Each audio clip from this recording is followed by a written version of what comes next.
everyone. I'm Charlotte. And I'm Dina. Welcome to the Grim Curriculum.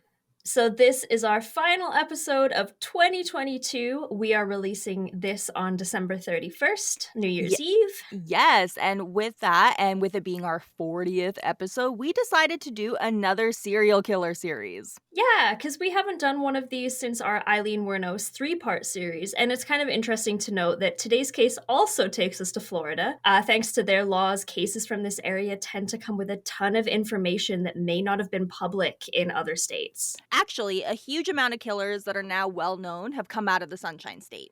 Absolutely. Ted Bundy, of course, probably being the most notorious. Today's killer has actually been compared to Bundy due to the similarity of their revolting actions. With that being said, today's episode comes with a gigantic warning. These crimes are truly heinous, and the entire case is honestly just horrifying.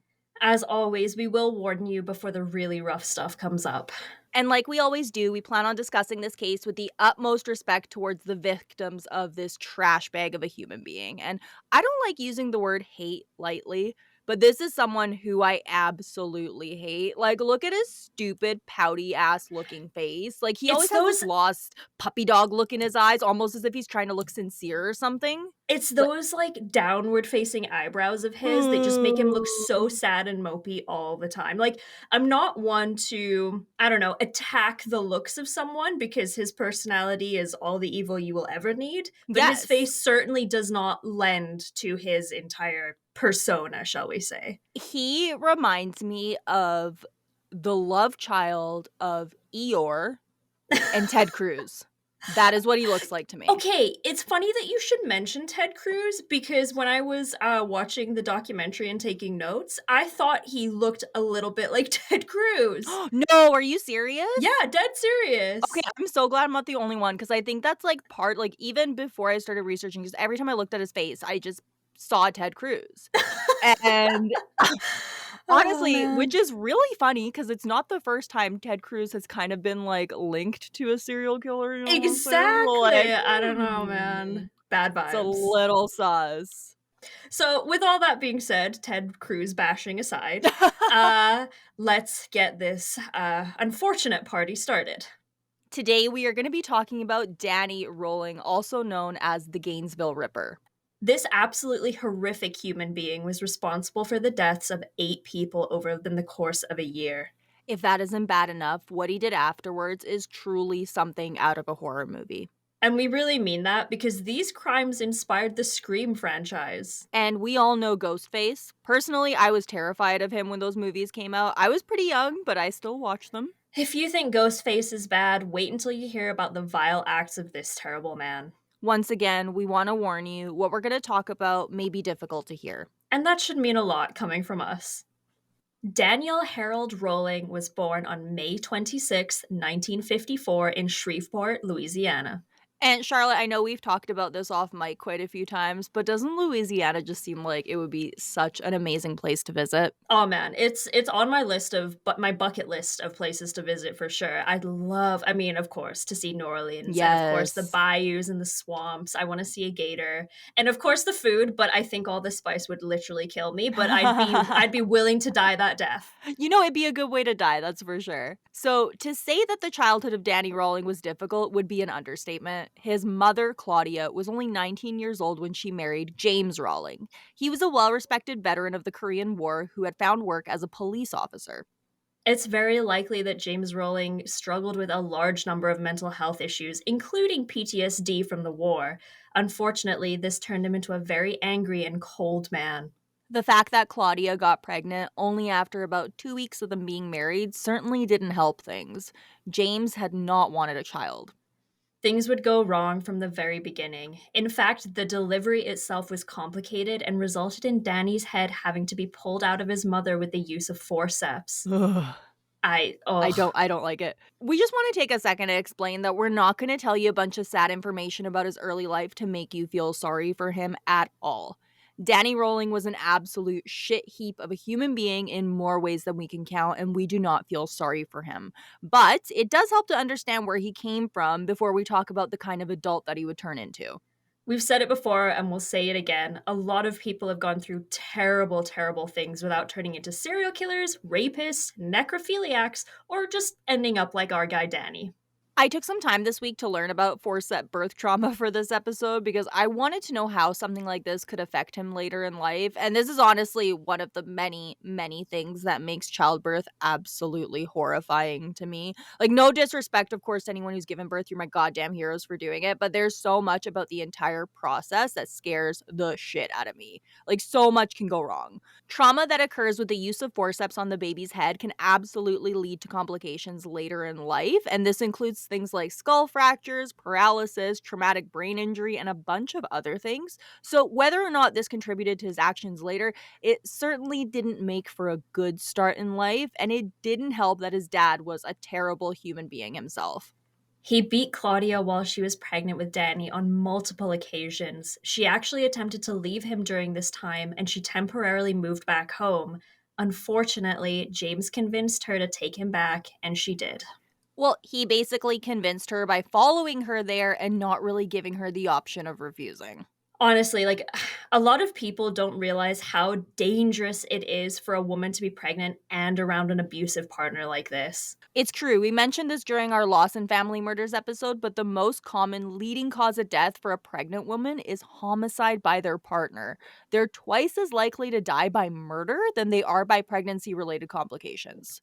If that's not a fact that will absolutely ruin your day, I don't know what is. Because it's like, as a pregnant woman, you're supposed to be cherished by society and Yes. especially your family and your husband. And to know that pregnant women die by homicide more often than they die from pregnancy complications. Like, what the fuck, humanity? Yeah, that's haunting. That to me, like, Awful. that's one of those things that you learn and it just like you think about it. Absolutely. She must have been terrified, like, this poor woman, she's pregnant, he's abusing her, and if that wouldn't be horrible enough in today's day and age, this happened during the '50s, where it was even more difficult for a woman to leave an abusive marriage and be able to sustain herself and her family. Sadly, she would attempt to leave him numerous times throughout their marriage, but he would always get her to come back one way or another. Rather than suck it up and parent his kid, James decided to go another route. He despised Danny from birth, and even when he was just a toddler, nothing he could do was right. The physical abuse started at a very young age. One of the first accounts that we can find of this abuse took place when Danny was learning how to crawl. He couldn't quite grasp it, and he wound up crawling a little silly, and his father responded to this by beating him. Claudia and James would have another child almost exactly a year later, a boy they named Kevin. We'll talk more about Kevin in part two when we go over the trial, but this is interesting because Danny would claim that James Rowling abused his entire family. Kevin would testify in court that this never happened. We saw this with Eileen Wuornos too. Her brother denied the horrific claims that she made against their father. As Danny got older, James continued to despise him. He'd beat him for something as small as breathing in a way that annoyed him. Danny couldn't recall a point where his father ever showed him any love. When Danny was around 5, James began tying him up as a punishment. If that wasn't terrible enough, it was around this time that James Rowling brought home a puppy for Danny. This next part is rough, so if you need to skip ahead a couple seconds, you definitely should. This poor puppy fell victim to the anger of James Rowling and was beat so badly that it died in Danny's arms as he cried over his new pet. Like, oh my god. James, I'll say it right now. I feel like James Rowling is in part for sure to blame for everything that happens from this point forward. Well, if you want to create a little serial killer, you do it by doing shit like this. Like, I'm not saying, like, you can absolutely. go through stuff like this, obviously, and come out, okay in the end. A functioning human being. Yeah, but, like, I mean, you could have given the kid a chance, James. No kidding. Whether this was a punishment or just another example of James Rowling taking his anger out on someone much smaller than him, it probably didn't have the effect on Danny that he hoped for. Although, it is kind of hard to imagine what exactly the end goal or lesson there was here. What we do know is that this led to Danny abusing animals himself. He really starts to check a lot of things on the future serial killer checklist from an early age. And between this, the constant abuse, the birth trauma, and everything else, it isn't a surprise that even from a young age, this guy barely stood a chance. Honestly, we could honestly do an entire episode on how bad James Rawling was. This guy was an absolute piece of shit. Yep. There's no doubt about it. He's also one of those guys who refused to hug his sons because he thought it would turn them into sissies. That's right. He was too manly to show his kids any kind of affection. Way to go, bud. So manly. Oh my god. In a lot of ways, his dad actually reminds me of the father of John Wayne Gacy. So, Mhm. if those of you who don't know, his father gave him a tough cowboy name to make sure that his son grew up into a tough guy. And then he resented him for not living up to that ridiculous expectation of masculinity that he had for his kid. Again, the things he went through do not under any means justify what he did, but the more you hear about his childhood, the less surprising it is that he turned into one of the most disgusting human beings that we've talked about. What's interesting to note is that his brother Kevin denied all these claims. Claudia, his mother, told a story that matched up to what Danny had recounted. Again, we'll talk about this a little bit more when we go over the trial, but she backed up Danny's claims of abuse and spoke of her own nightmarish life with James Rawling. You really start to wonder if Kevin was just treated really differently so that he can't remember his other family members being abused, or that maybe his brain had just blocked out the trauma. I honestly, like, we'll get into this later, but he said in court, like, I wasn't abused, blah, blah, blah. But he did admit he blocked out a big chunk of his childhood, which usually isn't a good sign. There are some accounts that say James didn't even let his kids celebrate the holidays, including their own birthdays. So he's just kind of terrible in every way possible. Like we mentioned, he was a cop, and he definitely used that to exert his power over Danny. In one instance, he called his cop friends over to arrest Danny because he did something that embarrassed him. He actually went through with letting his son get arrested for something very minor. It was basically just another one of his many annoyances. All of that wasn't before he pinned his young son down with all his strength and placed him in handcuffs himself. Christmas of 1963 was a particularly difficult one for the family. Claudia had once again had enough of her husband's abuse, and apparently she packed up the boys along with the Christmas tree and left. Once again, this didn't last very long. The strain that this must have had on her mental health is huge. It probably doesn't come as a shock that she had a severe mental breakdown around that time.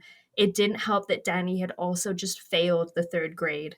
He wasn't very liked at school when he actually made it to class. His counselors described him as Suffering from an inferiority complex with aggressive tendencies and poor impulse control. that to me is interesting because like they noticed this so early on in him, especially considering these are the kind of things that would ultimately lead to him committing his crimes. When Danny was 11 years old, he walked in on his parents having an argument. This was not uncommon, but during this particular fight, his mother slit her wrist in front of James and Danny. She then ran into the bathroom and locked the door. James knocked the door down. Instead of getting his wife medical attention, he continued to berate her as she bled. Danny interfered and he was beaten too. His mother was later taken to the hospital where she would recover. I mean, like, recover as much as she could from something like this. A lot of other terrible stuff happened around this time due to the instability and anger of James Rowling. But if we went over everything that's been reported, we would probably just spend this entire episode talking about everything he went through before he even hit puberty. And we like to be thorough. And I still think we did a really good job of that. But take it from us after reading everything we have about this guy over the last few weeks, it's just a lot of really, really bad stuff back to back. Like we said, at this point, we're only at the age of 11 for Danny. This was incidentally around the time that he developed a lifelong love of music. Danny's family attended church, and he would often sing the hymns at the top of his lungs. This was also around the time that he began playing the guitar. It sounds like music could have been a positive influence for Danny, but He also began drinking and doing drugs around this time. It's pretty obvious that he was dealing with a huge amount of trauma and pain and was looking for ways to handle everything that went along with it. when he was 12 years old, Danny was drinking with a friend of his when his father showed up and dragged him home. He was beaten, and he was actually thrown in jail for 2 weeks. He's 12 years old, So and that what a sentence. What his a dad just sentence. threw him in jail for drinking. It's like, "Sir, perhaps we should be questioning why your child is drinking at 12." Yes, exactly. Like, when he got out, Danny was furious at both of his parents for their response to his childhood alcoholism. So he packed his things and he ran away, and I don't blame him. Right? Like, Jesus Christ. So, Danny finds himself in a nearby woods where he stayed for a few hours. His anger at his parents led him to thinking about committing violence towards others, as well as finding ways to control them. This likely hadn't been the first time he had thoughts like this, but the more he thought about it, the more aroused he became, and he ended up masturbating in the woods until he got hungry and returned home. And you So, uh, that's a thing. we're perfectly aware of how gross that is to hear, like, trust us. And honestly, a lot about Danny Rolling is just plain gross. We're gonna see this throughout his entire life. His crimes are obviously beyond that, but all in all, he's just an ick kind of human being. At the age of 14, Danny found a new hobby. This one was much more sinister. He started peeping, which is to say, he began looking into the windows of houses and oftentimes pleasuring himself at what he saw. This was when he saw a girl around his age exiting the shower as he looked through her bathroom window. He wasn't particularly good at this, and he was seen by multiple neighbors, and eventually his father arrived to the scene, and surprise, surprise, he beat him viciously and he took him home. It didn't take long until the peeping became a compulsion for Danny, and he would go out on a regular basis to look through people's windows. Sometimes he would act on his arousal, and other times he would just sit and watch. It's really gross and creepy to think about the fact that he was watching women and girls changing through their windows. But another thing that he would do is watch whole families while they ate dinner and just carried out their day to day lives. Later, he would say he did this because it made him feel like he belonged. This is something that other well-known serial killers have done as well, Ted Bundy and BTK to name 2 of them. It's interesting to note this comparison along with the brutality of all 3 of their crimes. And it makes me wonder if that's related in any way, because I think it must be.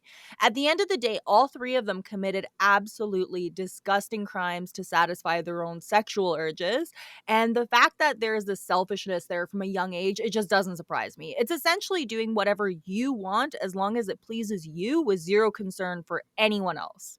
I mean, growing up with the kind of abuse that Danny went through literally changes your brain, I guess, in kind of a way where it's like, well, no one else seems to care about me. Why would I give a shit about anybody else? Right? Like, Yeah.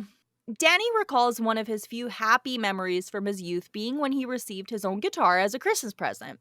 Music would continue to be a huge part of his life until the very end, and it served as a way for him to temporarily escape his quickly darkening life. his teenage years were full of alcohol and drug abuse, as well as numerous arrests for petty crimes.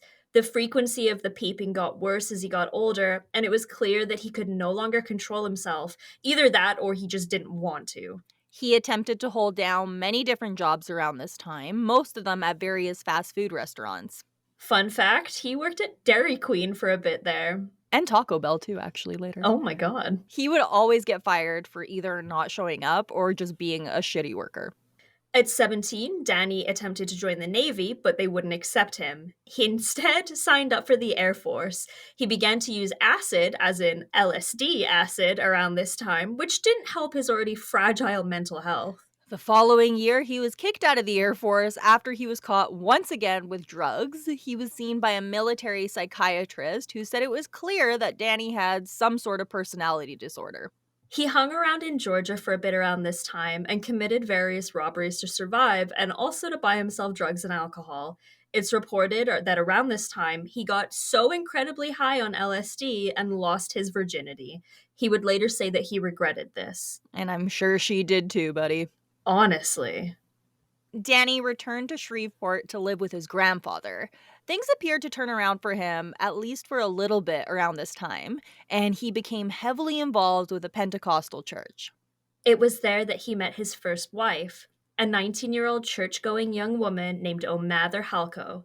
They married on September 6, 1974, after only knowing each other for 6 months. Apparently, quite a few of her friends and family didn't really understand why she was with him. Her life seemed to be on a pretty decent track while he was a high school dropout who couldn't keep a job. Don't forget the fact that he was a super gross pervert who liked to peep into people's windows. Mind you, she didn't know all that. Interestingly enough, when she testified against Danny years later, she would go into detail about how she never saw him and James fighting and that she had a hard time believing that he was a bad guy. She would mention during her testimony that James had actually helped the couple out on numerous occasions by buying them furniture, clothing, and even helping with the bills. So it's O'Mather and Kevin Rowling who say that James wasn't abusive, and Claudia and Danny who say that he was. We're going to get into more of my theories there in part two when we talk about the trial. But after hearing the testimony from Kevin and O'Mather, I think I have a few ideas as to what was really happening. All I'll say now is that there were a lot of flaws in their version of events, as well as Claudia's and Danny's. Danny and O'Mather became parents about a year later. The name of their daughter is available online if you really want to know it, but we're not going to mention it in this episode for the sake of her privacy. It's not really relevant to the story anyway. All you really need to know is that they had a girl and that he was, surprise, surprise, a terrible dad. Yay for generational trauma. Yay. Like his own father, he was a bad parent even before the baby was born. He was working at this time, but the stress of the baby coming led him back to heavy drinking and cannabis use. He also reignited his love for one of his favorite things ever, being a gross peeping Tom. It was also around this time that some sources say that Danny reported seeing weird things like UFOs and became somewhat paranoid. And yeah, you heard that right. While his wife was pregnant with his child, he would just leave and not come home for hours. O'Mather had no clue where he was until one evening two police officers arrived at their door to tell her that they wanted to talk to her husband. Can you imagine? At this point, Ugh. you like we know he's not great, but you probably think, like from O'Mather's point, he's not that bad. Plus, we have a baby together. And then all of a sudden, police officers are knocking at your door, and you find out he's doing something like this, and then it all goes downhill from there. Ugh. And Danny also went down the same path as his father in the husband department and began beating his wife. He was volatile and jealous, which is a pretty dangerous combination, and he would often accuse her of cheating on him. On at least one occasion, he actually assaulted an ex boyfriend of hers. He threatened to kill O'Mather and then himself if she ever left him on a regular basis.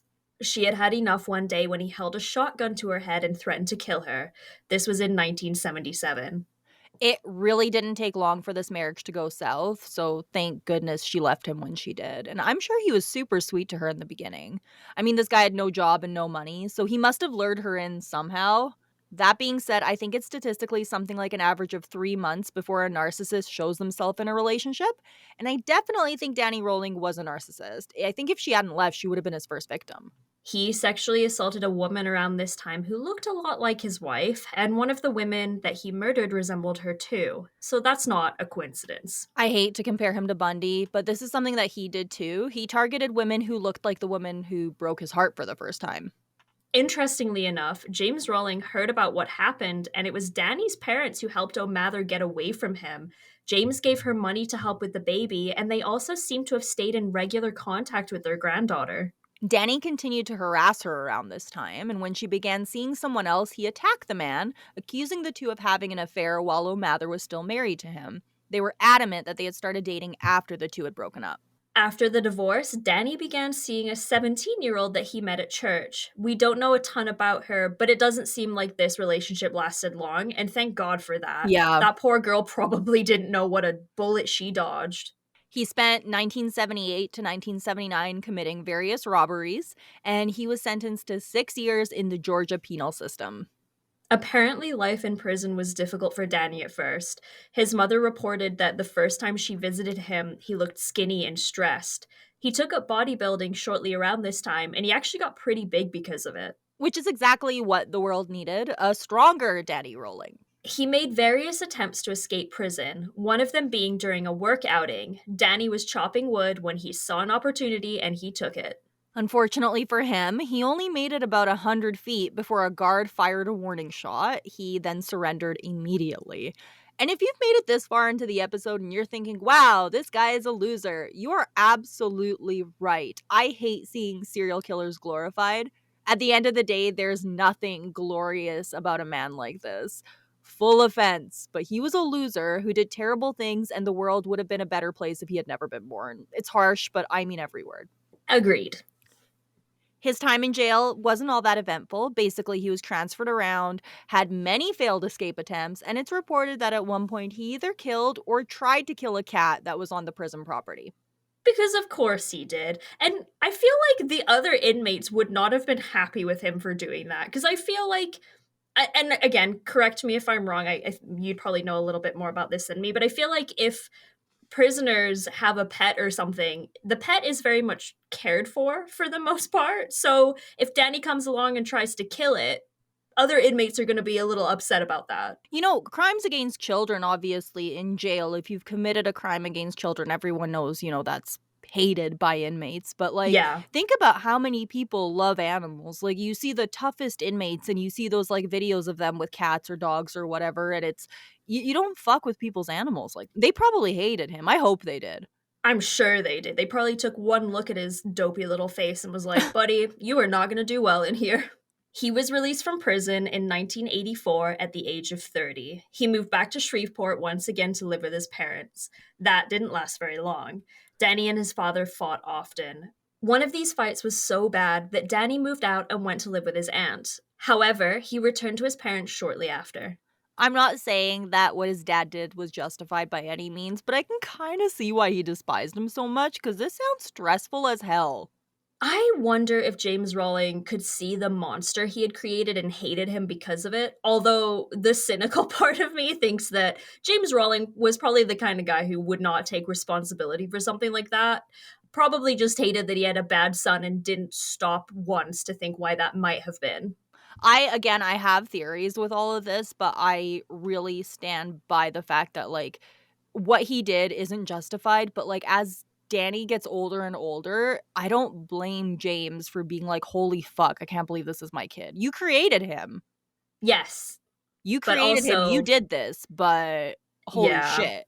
In November of that year, Danny broke into the home of a young girl with the intent of sexually assaulting her. When she began to cry, he decided otherwise, and the two ended up just hanging out while she listened to him and they sang songs. There's some resources that say that she had sex with him after all of this, and they call it consensual. Ew. Listen, nothing about this was consensual if they did have sex. And I saw so many sources that called it that. He showed up, and she probably felt like she had to do whatever he said so that he wouldn't hurt her further. She was trying not No to get fucking kidding. killed. Exactly. And he knew that. He fled town right after this because he was scared that she would call the police and report what happened. She never did. But to me, the fact that he's fleeing town says that this was not a consensual thing. Yeah, you got a guilty conscience, bro. Like, why are you leaving? Exactly. In 1985, Danny got into a motorcycle accident where he sustained a serious head injury that led to nerve damage on his neck.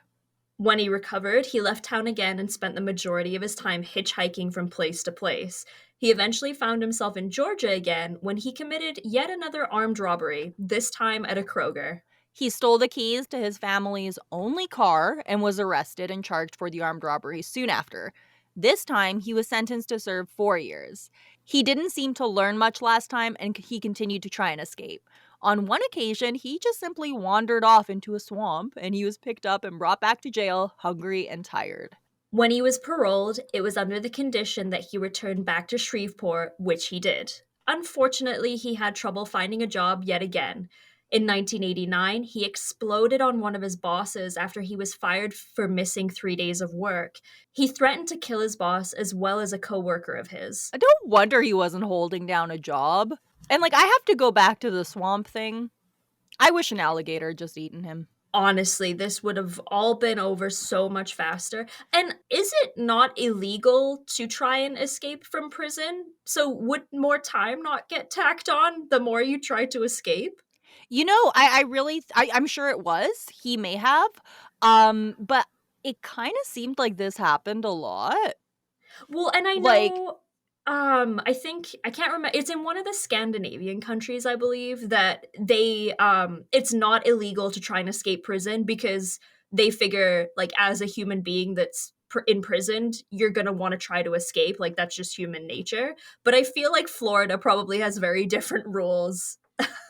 I feel So like this was, this part here, this was in Georgia still, oh, but it's fucking Georgia, like, I mean, it's very still the it South. yeah, exactly, they got their guns, they got their, like, gators and stuff, and, like, if you try Yeah. I'm shocked that they didn't just shoot to kill. They Alright. honestly, like, they were way too I don't say this lightly, and this is how you can tell I really don't like him because 'cause I'm on, like, the guard side, but I am sh I think they were way too lenient on him. No kidding. They shoulda Someone just should let the have done the gators world get a him. favor. Yeah, exactly.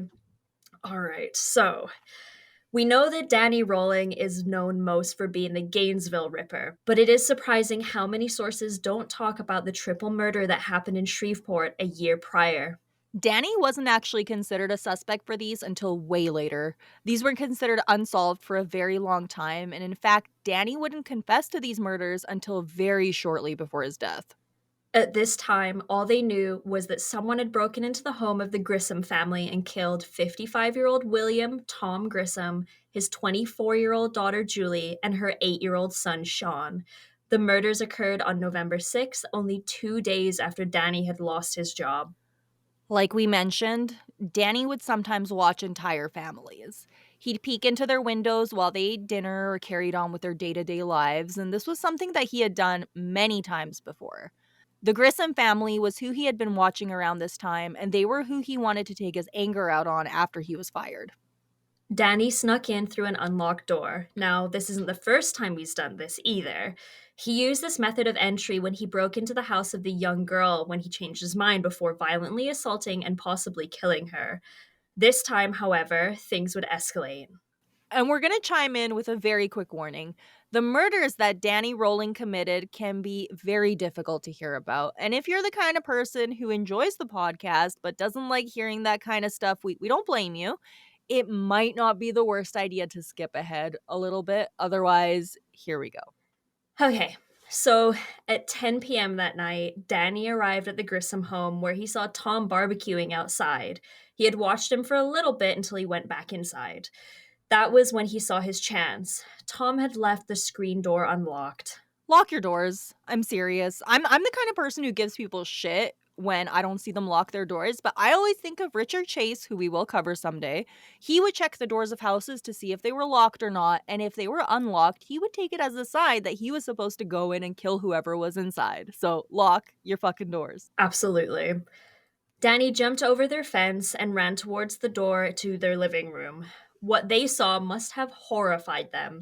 He was dressed in camo pants, a black shirt, and combat boots. He was also armed with an 8-inch K-bar knife, and he ran into their house and things escalated immediately. He pulled a gun out and told the family to lay on the floor. He handcuffed Tom and duct taped his mouth to keep him quiet. He then used duct tape to tape the mouths of Julia and Sean and tied their hands together. He led Tom into another room and stabbed him from behind. He then turned him around and stabbed him in the chest, killing him. He then killed 8-year-old Sean in a similar manner. The majority of his victims were women, but you'll see very quickly that he is fine with killing men in order to get to the woman. It's almost as if they were killed for being in the way. He sexually assaulted Julie and he led her to her father's bedroom. There, he stabbed her 3 times, killing her. And this part is also pretty rough if the rest hasn't been already, but he then proceeded to wash out her vagina with vinegar in order to remove his DNA from her. He left her body on the edge of the bed with her legs spread apart as a shocking display to whoever was unlucky enough to find her. Ugh. It's real rough. He spent some time cleaning up the scene, and he understood that the duct tape he used could have his DNA on it as well, so he removed it from the victims and disposed of it.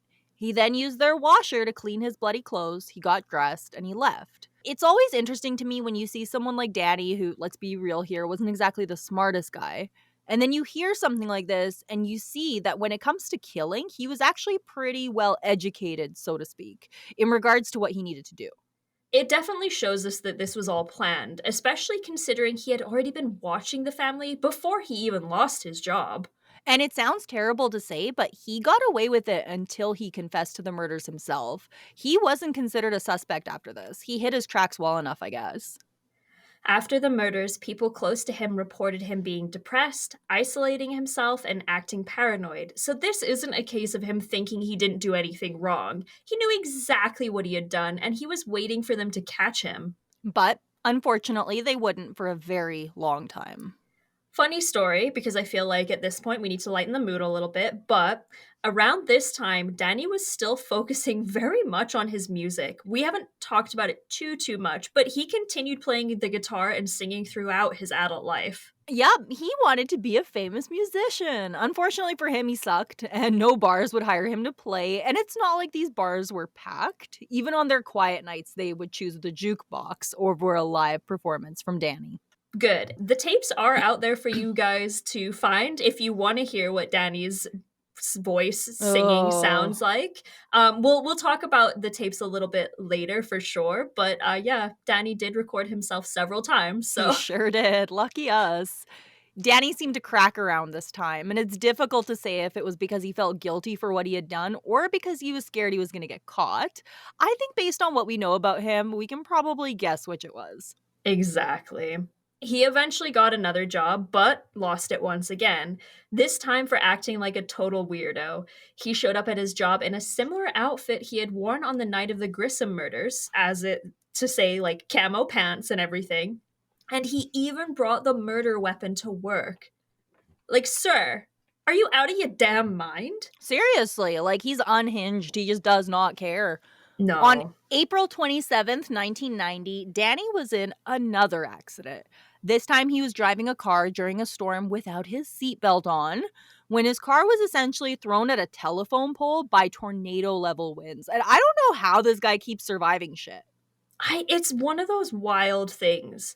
Because he wasn't wearing his seatbelt, he was thrown through the windshield and sustained yet another head injury. It's just what he needed.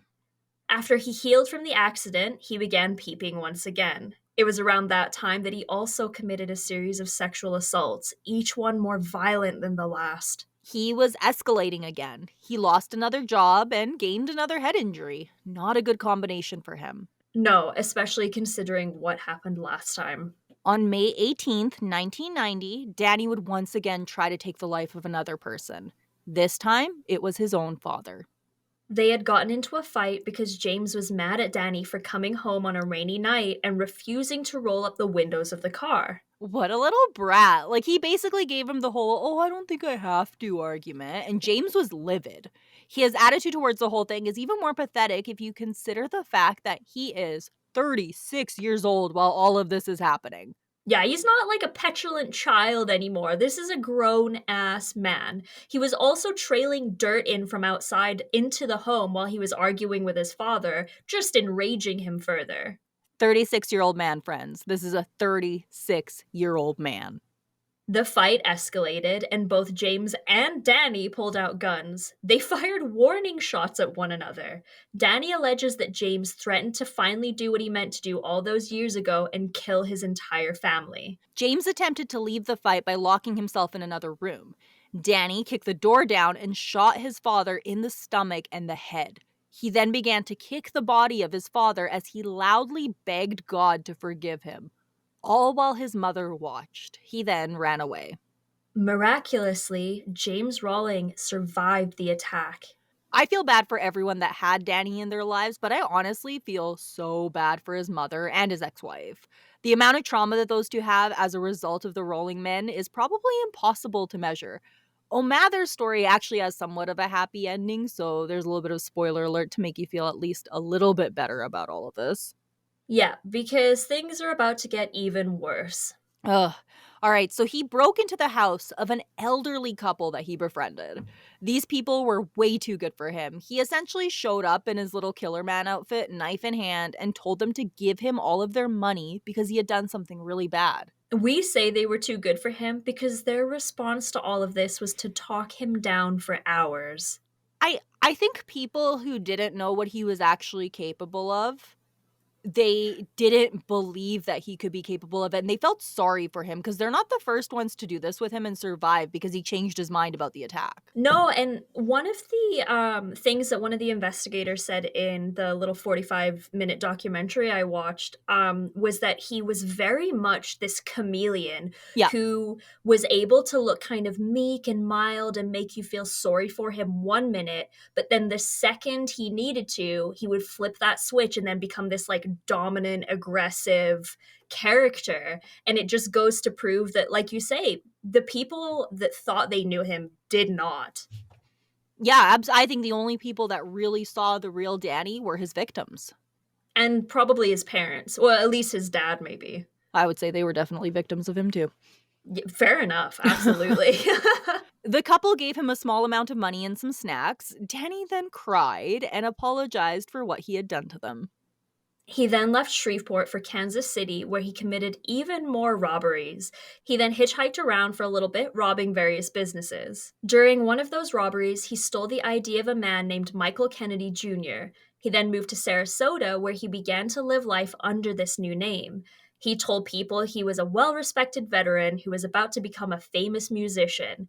It seemed like the majority of his interactions with people during this time were mostly spent lying about himself. I could be wrong. I'm definitely no expert, but I see these lies as him pretending to be the person that he wished he was.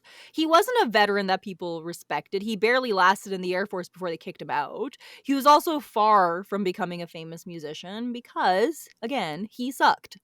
I can definitely see this, and it pisses me off because it wasn't like he was trying to run away from his life and start fresh with a clean slate and, like, leave all the nastiness behind, which, first of all, even if that were his intention, he doesn't get to do that because No, he's a piece of shit. But to me, I think he's just hiding in plain sight while still being an evil, putrid little shit. I completely agree with you. He went on various little shopping sprees with the money he had stolen, and he treated himself to some new clothes and glasses so he could look less like Danny and more like Michael. It was around this time that he began to plan his next murder. This time, he would go to Gainesville. And this was 100% premeditated. This isn't one of those cases where we know that because he would later talk about it in court. Danny actually recorded a tape to both police and to his parents talking about what he was going to do. He then proceeded to apologize and beg for forgiveness. He apologizes so often that it's ridiculous. He commits these horrible acts of robbery, sexual assault, and murder, and then he just, expects people to forgive him if he repents. I see his stupid face and I just picture him saying, like, sorry. And the fact that he's like pre-apologizing, Oh my it, God. Oh my God. Yeah. it's like you know that it's wrong because you're literally apologizing for it in advance, but yet you still went on and did it. Like, God, this guy has me fucking my blood boiling. Honestly, like, I don't think I've ever gotten this angry while working on a series. Like, I swear, this entire time I was just like, fuck this guy. And to make matters worse, he recorded himself singing 11 songs. Yeah, he did a whole ass album. In one of them, he sang the following words to his father. You just pushed me away at a young age, Pop. I wanted to make you proud of me. And he ended the tape with, I let you down. I'm sorry for that. Well, I'm gonna sign off for a little bit. I got something I gotta do. I love ya. Bye. I hate that. Like, Fuck bye. you. Like, sorry. That's like, I have to go get broccoli from the grocery store. Yeah, Not it's like not I'm like gonna go massacre people. yeah, you're not popping out for cigarettes, Danny. You're about to murder people. But it's the whole, like, I love you, bye. Oh, yeah. Like, Hate it. Hate it so much. and the fact that he felt the need to sing 11 of his songs in the tape just shows how egotistical and unaware of others he is. Because, like, no one wants to fucking hear them, Danny.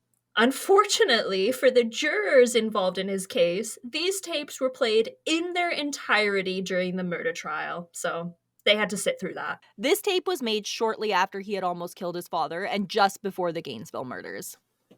Danny then sold his precious guitar and purchased a gun. He made his way to Gainesville, where he almost immediately began to look for his next victims. And he would certainly find them. The murders that we're going to talk about next week are by far some of the worst that we have ever covered, which is really saying something.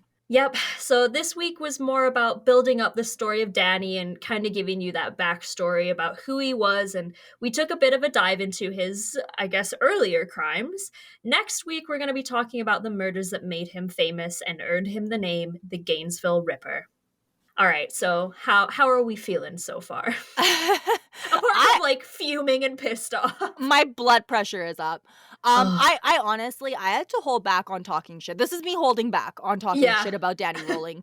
He legitimately he pisses me off. Like, yes, he did horrible things, but he was a piece of trash from such a young age. He hurt so many people, and all he cared about was his shitty music and doing whatever he wanted. He didn't give a fuck about who he hurt. Like, by next week, if you don't feel the same way about this that I do, I will be shocked. Yeah, man. Like I feel you there. He's such just a nasty piece of work. He's like a shitty combination of Bundy and Gacy with a sprinkle of Manson on top. And I only add in Manson because of his shitty music aspirations. He's a shitty little coward. And like I said, it just gets my fucking blood boiling. And you'll probably hear me repeat this every single episode that we have a serial killer like this. But it's like, you can feel sorry for the child that went through the abuse, but at the end of the day, we are human beings with the ability to make choices and decisions, and Danny Rawling continued to choose to be a piece of shit. So, I'm really glad that you brought that up because like it's completely true. And like it's kind of that like first part of this episode, you're hearing things about his childhood and you're seeing him as the child and you feel bad. Like it's you absolutely. feel bad because you don't want any child to go through that. And then towards the end you see kind of what he turns into and it's just like I can't feel sorry for you. I'm sorry. No. Like it's you're just terrible. Next week, we will be covering Danny's horrific murder spree in Gainesville, Florida, as well as covering the investigation, trial, and his time on death row. Because he does die in the end, you guys. So there's that light at the end of the tunnel. It's a two-parter because we have a fuckload to go over. You're not wrong. Like, he isn't one of those guys where the story ends after the murders. He did a lot of things between then and the time that he was executed that are gonna have you shaking your head and even maybe feeling like you might throw up. Oh, yeah. There's one particular point Charlotte messaged me about that I honestly found beyond revolting. Like, this is a man with 0 redeemable qualities. Just throw him in the trash. Throw him right in the garbage. We do Yep. not want him. Nope. I honestly like after this I am gonna like just enjoy some jazz cabbage Same, and like same. pet my dog and take deep breaths and have some chocolate. Yeah, because we're sort of in the limbo between Christmas and New Year's right now, and I'm very lucky that I have the days off from my day job. So we're recording a little earlier in the day than we usually do. I don't know if you can tell if it's changed our attitudes or how we're speaking or anything, but yeah, we're in that limbo. It's a weird time of the year. It really is. I hate this time of the year because it's just like you're just waiting for it to be Yeah. over. So this year has been a wild ride, you guys. Like for everyone. For us, we started this podcast back in March, and we're really excited to celebrate a year of doing this soon. And we hope you guys enjoyed the series. Yeah, we wanted to go big with this one, and I think we succeeded. Episode 40. So thanks for being here. We appreciate all of your love.